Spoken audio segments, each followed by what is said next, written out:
I'm Steve Wilkerson, and I'm with Jim Saunders, executive editor of the News Service of Florida. Jim, the Florida Supreme Court not only ruled that 8 congressional districts must be redrawn, but they were pretty prescriptive about it. And that's caused at least a couple of districts to attract candidates out of the past, some prominent people, potentially saying, you know, if they were redrawn like the court's talking about, I may jump back in. Talk about it. He's back. When you say he, I'm not even going to... Charlie Crist is back. Okay. He has made pretty clear that he's going to run for Congress down in his hometown of St. Petersburg. Number 13. Congressional District 13. That district is currently represented by David Jolly, who's a Republican. And the way they drew this district originally was that they put essentially the Republican part of Pinellas County in Jolly's district, and they cut off another part of it and put that into a neighboring district that goes over to Hillsborough County that's very heavily Democratic. It's represented by Congresswoman Kathy Castor, who's a Democrat. But the Supreme Court said that just didn't quite smell right.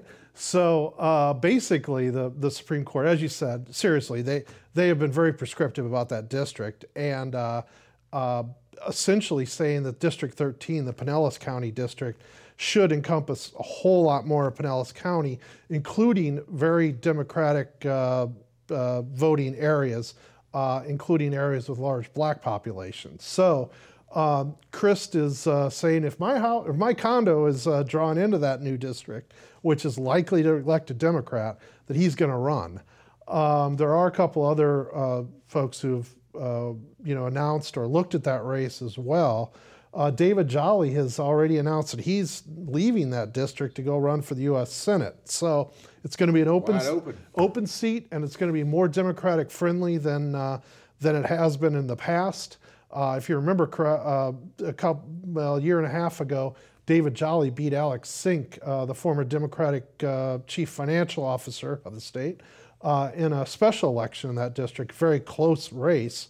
Now it's going to become a lot more Democratic, and Crist looks like that's his next political move. And I read a poll that said he has 70% popularity in that area. Yeah, well, I don't know about his popularity as much, but his name ID has to be through the roof. I mean, he grew up in St. Petersburg. He went to high school in St. Petersburg. His dad was on the school board in Pinellas County. His dad's a physician there. I mean, the whole, you name it, they are part of that community. And he's always spoken fondly about his hometown. And now he's a Democrat, and it looks like it's going to be a Democratic district. Well, what about Congressional District number 2 up here near Tallahassee? Yeah, this is really interesting. We had a story last week about Steve Sutherland, the former congressman from Panama City. He was defeated by Gwen Graham, a Democrat, in 2014 in a very close race, a race that millions of dollars poured into from all over the country because it was a very, a swing district. Earlier this year, Sutherland was approached about running again against Gwen Graham, and he declined. But now, the Supreme Court has been very prescriptive about redrawing another district, which is represented by Congresswoman Corinne Brown.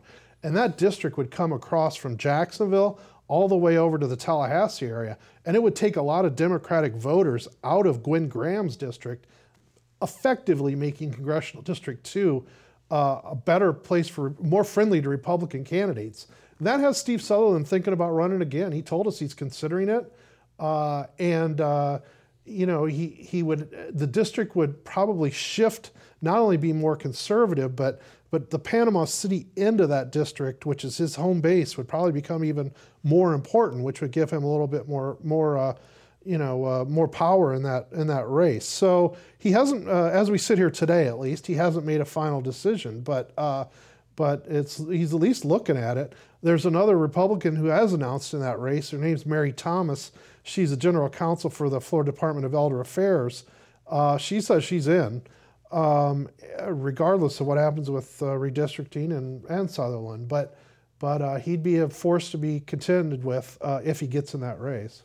8 congressional districts really are a lot of districts, and ripple effects could affect the candidacies of a lot of congressmen and women. Well, and that's part of the danger of only looking at these districts that the Supreme Court ordered to be withdrawn or to be redrawn. These very specific, but I mean, there's ripples all over the place. I mean, Corrine Brown's district runs from Jacksonville to Orlando, and it's a squiggly kind of district.